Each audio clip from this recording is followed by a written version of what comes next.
Cadre vote के साथ BSP का पसमानदा व पिछड़े वर्ग पर जोर, इन 3 मोर्चों पर पार्टी करेगी काम। सोशल इंजीनियरिंग के जरिए नए नए प्रयोग करने में माहिर बसपा लोकसभा चुनाव 2024 में अपने काडर वोट के साथ पसमानदा मुस्लिम और पिछड़ा वर्ग पर ज्यादा जोर दे रही है।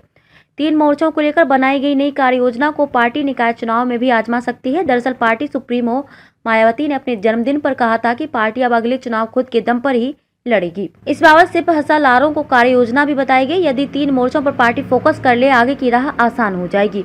इसके लिए सभी कोऑर्डिनेटरों की जिम्मेदारियां भी तय की जाएंगी। प्रदेश में 21% से ज्यादा अनुसूचित जाति के मतदाता विधानसभा की 300 से ज्यादा सीटों को प्रभावित करते हैं। लोकसभा चुनाव में भी यही हाल है।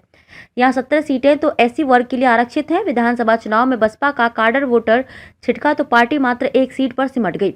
अब पार्टी अपना काडर वोट मजबूत करने में जुटी है। उसे इस वर्ग को संदेश देना होगा कि बसपा कमजोर नहीं है। यदि यह वर्ग पूरी ताकत से साथ आया तो तस्वीर बदली जा सकती है। प्रदेश में 18% से ज्यादा मुस्लिम वोटर माने जाते हैं। विशेष तौर पर 11 सीटें ऐसी हैं जहां मुस्लिम निर्णायक हैं। इनमें भी 70% से ज्यादा संख्या पसमानदा मुस्लिम पिछड़ों की है। चूंकि ये पहले भी पार्टी के साथ रहे हैं, अब भाजपा की तरफ इनका रुझान होने से बसपा में खलबली है। पार्टी का तर्क है कि विधानसभा चुनाव में इस वर्ग ने सपा के साथ जाकर देख लिया, अब बसपा के साथ आए तो सत्ता परिवर्तन हो सकता है। बसपा सबसे बड़ा दांव पिछड़ा वर्ग पर लगाने जा रही है। प्रदेश में 50% से ज्यादा संख्या किसी भी चुनाव का परिणाम अपने दम पर तय करती है।